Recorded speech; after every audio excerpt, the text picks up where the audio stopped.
จังสี่แหล้วโรงงานโครงการก็ดีบ่เห็นว่าสิมีผู้มีคนมีรถมีหยังแน่อันนี้อยู่เมืองละมามแขวงไสกองเมืองละมามนครหลวงของแขวงไสกองยางดินรถจักรก็มีเยอะขี่ของบ่อยากขี่ปานใดเพราะว่าไปน้ำแล้วก็ถ่ายวิดีโอไปน้ำแล้วก็สิย่างไปตลาดนะเมืองมันสิเอาหน่อยๆนะย่างเอาก็ได้จังว่าปรากฏบ่ปรากฏว่าเห็นมีผู้มีคนมาท่องเที่ยวอย่างนั้นบ้านพักหอพักก็คือว่าคนหนึ่งสองคนเข้าไปนะฮะอันนี้ถ้ามีว่าจะเอารถจักรไปอย่าเลยบ่อยากย่างเอาสบายกว่ามันเป็นหาสิ่งของต่างๆในคนเบียดหลายไปซื้อ10,000 กีบมาตื่มนาทีใส่โทรศัพท์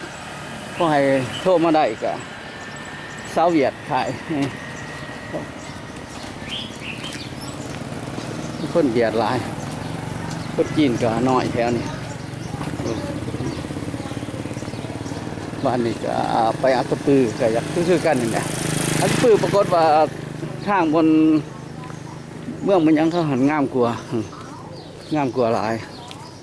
อันนี้คลายอ้อยดูน้ำอ้อยที่มันเหยียดน้ำที่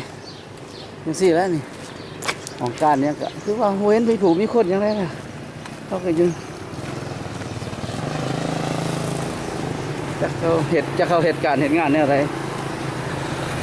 นี่คือท่านมาทั้งเฮาเลยคือว่าคือท่านมาคนเขาอย่างอันนี้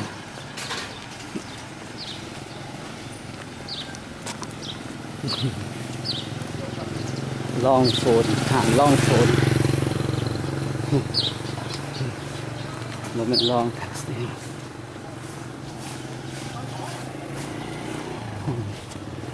iPhone หัวเว่ยที่รังอยู่นี่หัวเว่ยโฆษณาหลายเลยหัวเว่ย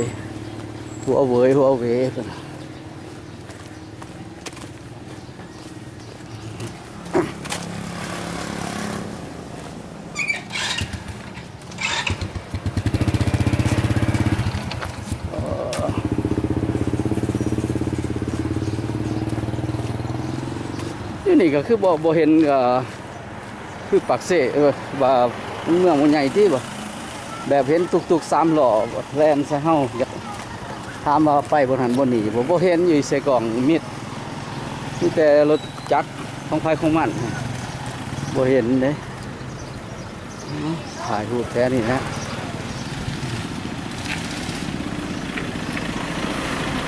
อันนี้สิไปหาหมู่ร้านฟาร์มาซีอยู่แถวนี้ท่านจะไปถามหาก่อนอันนี้กันตลาดอันนี้ก็ขายฟอยเนาะท่านแหละบ่ต่างเก่าพวกนั้นดอกลาวเฮาก็ดี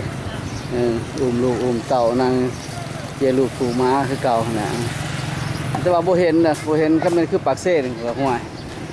มายืนจังซี่ก็3 ล้อตุกๆเพิ่นแล่นใส่เด้ไปใส่อายอันนี้บ่เห็นเนาะเป็นเมืองน้อยเห็นแหละแต่ว่านครหลวงของแขวงไสกองเลยนะแถวนี้ละมามมันเป็นเมืองของคันสิเฮาเป็นชาวลุ่มเฮาก็เป็นชนชาติชนเผ่าของเขาเลยเป็นชนกลุ่มน้อยของเขานะว่าเขตเขาเลยมันเขตของพวกลาวเทิงห้วยรถจักรนี่นะเท่านั้นตัวขั้นหนึ่งก็$2,000บ่$2,000เสร็จแล้วตลาดยังเทศบาลแขวงไสกอง